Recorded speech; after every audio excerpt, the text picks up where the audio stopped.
네, 오늘 본문에서는 사울이 도액이라는 사람을 시켜서 노베에 있는 제사장 85명을 학살하는 아주 잔인한 내용이 소개되고 있습니다. 오늘 본문 9절을 보면 그 도액이라는 사람에 대해서 나오지요. 21장 7절을 보면 도액을 에돔 사람이요 사울의 목자장이라 이렇게 소개를 하고 있습니다.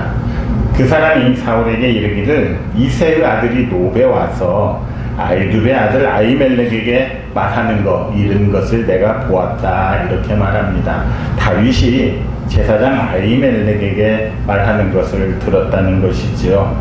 그 말은 놉에서 아히멜렉이 다윗을 도와서 그에게 먹을 것과 음식도 주고 그리고 블레셋 사람 골리앗에 칼도 주었다 이렇게 말을 했던 것입니다.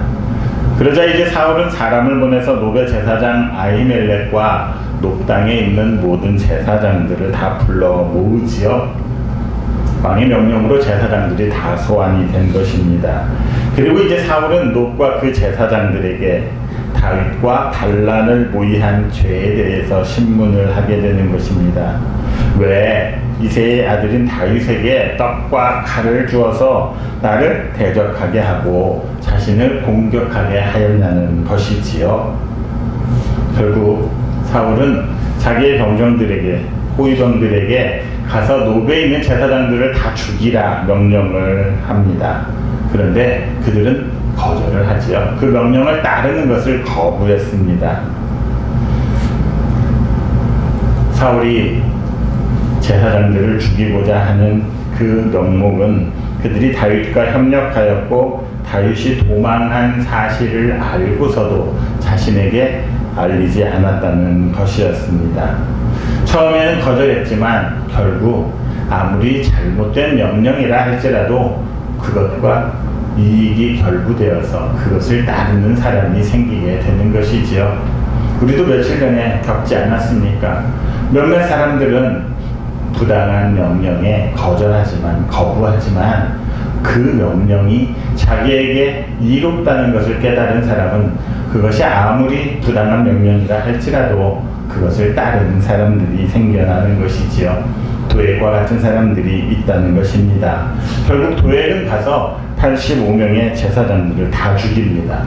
제사장들 뿐 아니라 노베 사는 사람들과 그 가축까지도 모두 다 죽여버리는 그런 만행을 저지르게 되는 것이지요. 노베에서의 이 학살 사건, 이것은 다윗이 노베에 머물렀을 때 도액이 그 광경을 봄으로써 이미 어떤 일은 일어나겠구나 예견할 수 있었습니다. 그 사건을 통해서 우리는 몇 가지를 알 수가 있습니다. 첫 번째로 이런 참담한 사건이 일어난 원인, 그것은 하나님께서 이미 자신을 폐위하셨음에도 불구하고 그런 사실을 인정하지 못한 채 인간적인 욕망으로 끝까지 자신의 왕위를 지키려고 했던 사울의 그릇된 욕심에서 비롯되었음을 알고 있습니다. 참 이상하게도 본문을 정리하면서 말씀을 준비하면서 우리나라의 상황과 많이 흡사하다 그런 생각을 했습니다. 한 사람의 지도자가 그릇된 욕망과 욕심, 편집증을 가지고 그 권력을 남용하고 잘못 사용하면 어떠한 처참한 결과가 있는지를 보여주고 있는 것입니다. 사울의 그 그릇된 욕심이 그 잘못된 심리 상태와 불안감과 여러 가지 심리 상태와 결합이 되어서 편집증적으로 나타나고 말았던 것이지요. 보통 사람도 편집증이 나타나면 괴롭겠지만 권력의 중심에 있는 정점에 있는 사람이 불안한 심리를 가지고 그 권력에 집착하고 욕심을 내다 보면 결국은 폭력적인 성향이 드러날 수밖에 없습니다. 우리나라의 현실도 이런 모습을 잘 보여주고 있지요. 편집증적인 리더십, 다시 말해서 하나님과의 관계가 우선이 아니고 자신의 이익과 욕망에 따라 움직이는 그 리더십은 자기에게 반대하는 사람들에게 총과 칼을 들이밀 수밖에 없는 폭력적인 성향을 띨 수밖에 없다는 것입니다. 개인의 잘못된 욕망으로부터 시작된 폭력이 공동체 전체를 위험에 빠뜨리는 그런 결과를 가져오고 만다는 것이지요. 이미 많은 사람들이 우리나라에 이런 상황들을 예견하고 있었던 것 아니겠습니까? 사울의 그 모습들을 보고 많은 사람들은 언젠가는 큰 사륙이 일어나겠구나, 큰 일이 나겠구나 다 예견할 수 있었다는 것입니다. 두 번째로, 그런 잘못된 권력의 욕망을 가진 사람들과 부합하는, 그 밑에서 부역하는 사람들이 꼭 생겨난다는 것이지요. 사울의 환심을 사서 출세의 발판으로 삼으려고 했던 도액이라는 사람과 같은 사람들이 생겨난다는 것입니다. 기회주의적인 처세술, 자신의 이익만을 생각하는 그 그릇된 마음들이 빚어낸 참혹한 결과가 노베 학살 사건이었다는 것입니다.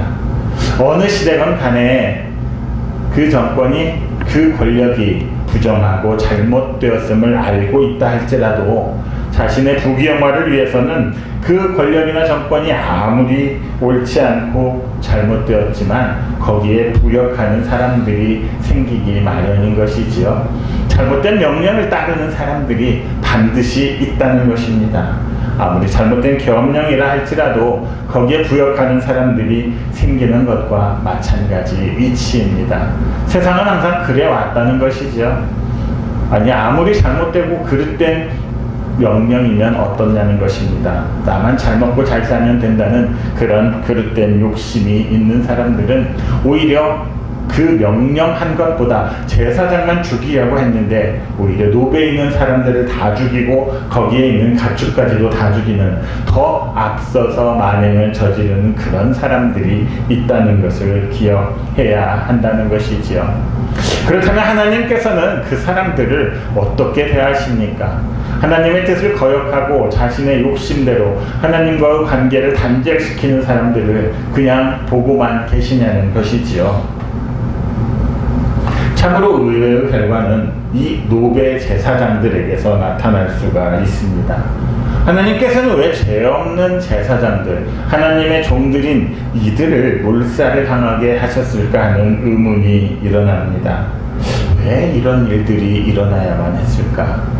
그런데 그것을 따져 올라가면 그 제사장들 위에 있던 엘리의 두 아들, 그들의 홈리와 비느하스의 패역함, 그들의 하나님에 대한 죄에서 그 원인을 찾을 수가 있습니다. 사무엘상 2장 31절과 32절을 보면 이런 말씀이 있습니다. 같이 한번 읽겠습니다. 보라, 내가 내 팔과 내 조상의 집 팔을 끊어 내 집에 노인이 하나도 없게 하는 날이 이를지라. 이스라엘에게 모든 복을 내리는 중에 너는 내 처소에 환난을 볼 것이요 내 집에 영원토록 노인이 없을 것이며.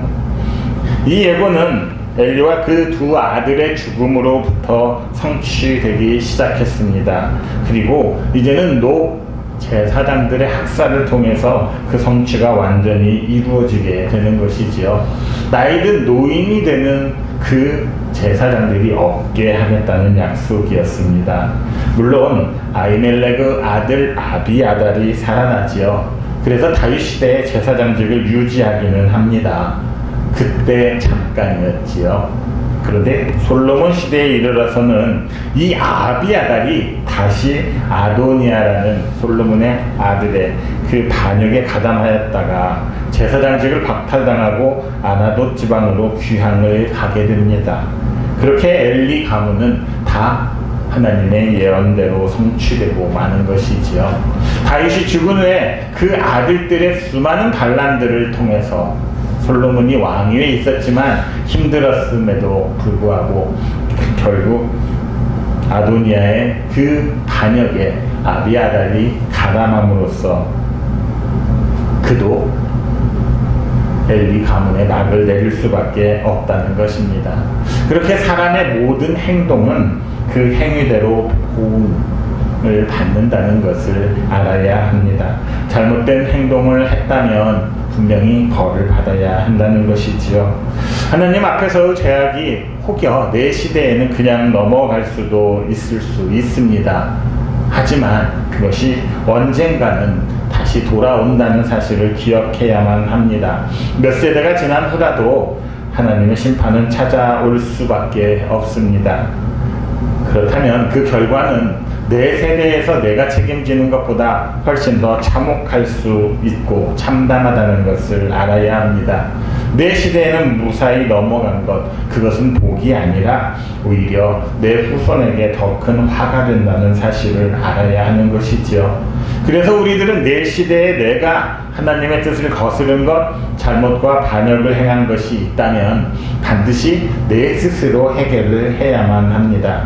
내가 하나님 앞에서 저지른 패악과 죄악, 반드시 하나님으로부터 용서를 받아야 한다는 것이지요. 인간은 누구나 잘못 생각하고 잘못을 행할 수도 있습니다. 그로 인해서 죄악을 저지를 수 있는 것이 사실이지요. 하지만 그것을 쌓아놓아서는 안 된다는 사실을 알아야 합니다. 그 죄악을 회개함으로써 해결해야만 합니다.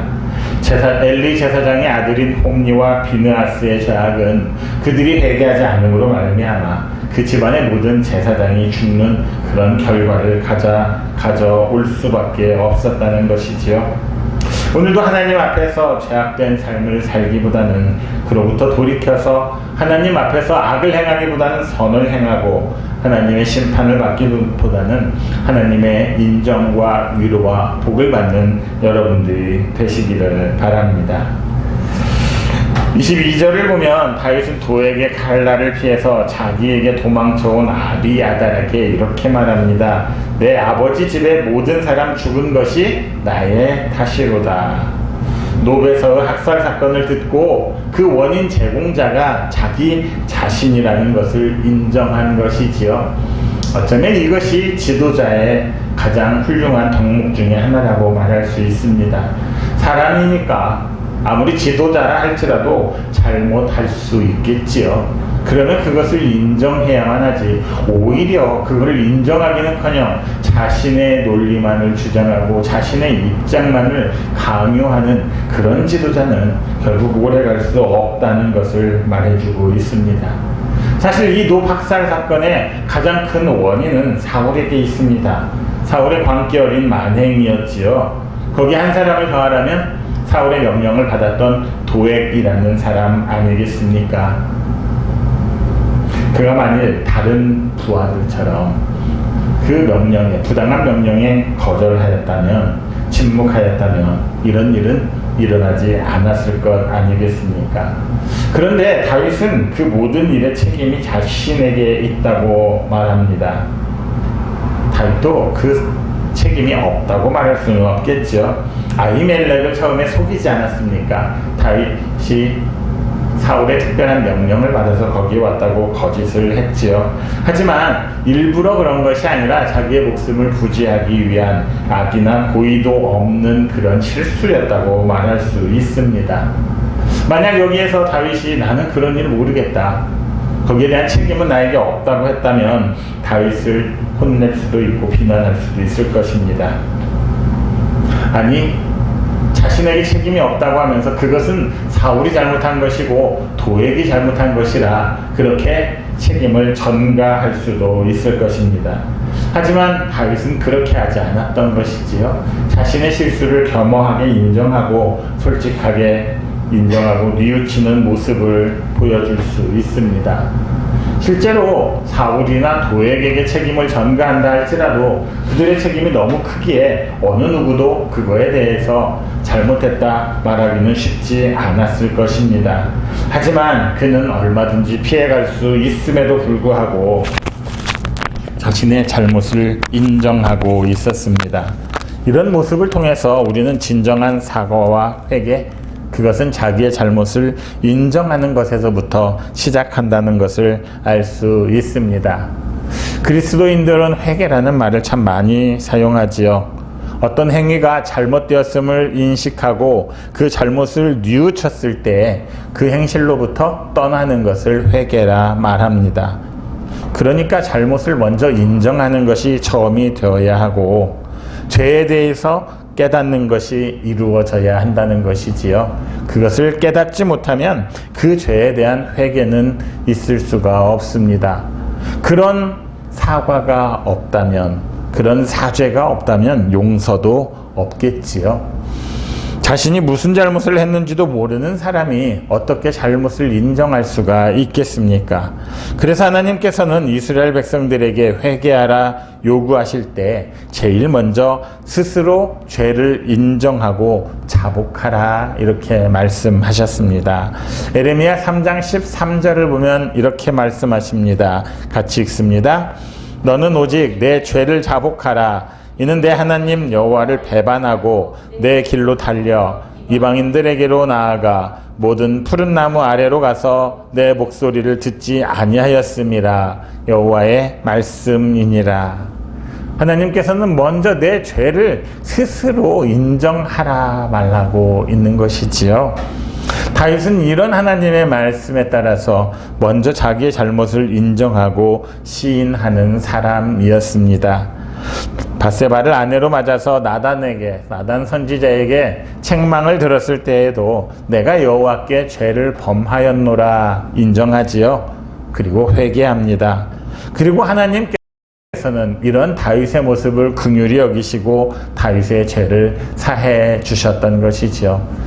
앞에서도 말했지만 인간은 누구나 잘못할 수 있고 죄를 지을 수 있습니다. 그러나 회개할 때에 비로소 하나님의 용서를 받을 수 있다는 것이지요. 반면에 사울은 어떠했습니까? 그렇게 하지 않았습니다. 아말렉의 모든 것들을 멸하라는 하나님의 명령을 어기고 좋은 것들을 남겨서 자신의 것으로 삼았습니다. 그런데 이때 무엇라 핑계를 댑니까? 그걸로 하나님께 제사하려고 했다 변명하지요. 아니 백성들을 두려워해서 그들의 말을 따랐다 이렇게 핑계를 대고 있습니다. 자신의 잘못을 회개하지 않고 인정하지 않는 사람은 항상 핑계와 변명만을 일삼지요. 누구 때문에 내가 이렇게 했다. 누가 나를 도와주지 않아서 이렇게 할 수밖에 없었다. 국민을 향한 담화문에서도 그런 핑계만 일삼는 그런 지도자, 그게 바로 우리 국민들의 불행이라 말할 수 있습니다. 그런 사람은 결코 하나님으로부터도 용서받을 수 없음을 알아야 합니다. 우리가 하나님을 긍휼의 하나님, 자비의 하나님, 은혜의 하나님이라 말합니다. 그러나 그 긍휼과 자비를 얻기 위해서는 먼저 자신의 잘못을 인정하고 회개할 수 있어야 합니다. 하나님 앞에서뿐만 아니라 사람들에게도 마찬가지지요. 자신의 잘못을 깊이 반성하고 뉘우치고 인정하고 사과해야만 하는 것입니다. 회개는 말로만 하는 것이 아니라 삶의 열매, 행실의 열매가 있어야 하는 것이지요. 그래서 23절에서 다윗은 진실로 자기의 삶을 통해서 회개하고 있음을 보여주고 있습니다. 자신으로 인해서 다 죽고 혼자만 살아남은 그 아비아달을 책임지고 보호하려고 자신과 함께 있도록 해준 것이지요. 그를 모른 채 버렸을 수도 있을 것입니다. 하지만 자기의 모든 것을 바쳐서 그를 보호해 주고자 하였던 것이지요. 물론 눈물을 흘리며 가슴을 찢고 입으로 하는 시인 회개도 중요합니다. 왜냐하면 말로도 인정하지 않고 잘못을 사과하지 않는 사람들이 너무나 늘어나고 있기 때문입니다. 하지만 그 단계에서 더 나가서 행동으로 그것을 보증하는 것이 진정한 회개라고 말할 수 있습니다. 온전한 회개, 온전한 사과는 그 행위에 돌이킴이 있어야 한다는 것이지요. 어떤 사람이 거짓을 말한 후에 입으로는 잘못했다 시인하고 회개한다 할지만 계속해서 잘못을 인정하지 않고 똑같은 것을 반복한다면 어찌 그것을 회개라 말할 수 있겠습니까? 쓸데없는 담화문을 계속 발표하면서 똑같은 얘기만 반복한다면 누가 그것을 잘못이라 인정할 수 있겠습니까? 삭개오는 자신이 회개하였을 때 어떻게 하였습니까? 내 소유의 절반을 가난한 자들에게 주겠사오며 만일 누구의 것을 토색한 일이 있으면 4배나 갚겠나이다 이렇게 말하고 이를 행하였지요. 진짜로 행동이 담보되어야 그게 변화된 회개라 말할 수 있습니다. 하나님께서는 예레미야 선지자를 통해서 너희 길과 행위를 고치고 너희 하나님 여호와의 말씀을 청종하라 말씀하십니다. 너의 가는 길과 행위를 고치라는 것이지요. 또한 스가랴 1장 4절은 너희의 악한 길, 악한 행실을 떠나서 돌아오라, 이것이 회개라 말하고 있습니다. 회개의 마음과 더불어서 행실까지도 죄에서 돌이키고 내가 걸어가던 그 길에서 돌이키는 것이 완전한 회개임을 아시기 바랍니다. 이런 회개를 통해서 죄에서 돌이키고 선한 열매를 맺을 때에 하나님께서는 우리의 죄를 용서해 주시고 우리를 품어 주실 것입니다. 우리의 잘못을 변명하지 않고 시인하고 회개하는 그런 우리가 되기를 원합니다. 다윗은 그렇게 회개하며 입으로만이 아니라 실제 삶에서도 회개에 합당한 열매를 맺었습니다. 그릇된 편집증으로 공동체 전체를 힘들게 하고 자기의 백성들을 죽이는 사울과 얼마나 대조적인 삶을 살아가는지를 알 수가 있는 것이죠. 오늘 하루 이런 다윗의 모습을 쫓아 살아가는 여러분들이 되시기를 바랍니다. 그렇게 하나님의 인정도 받고 사람들의 칭찬도 받는 여러분 모두가 되시기를 그리스도이신 예수님의 이름으로 축원합니다.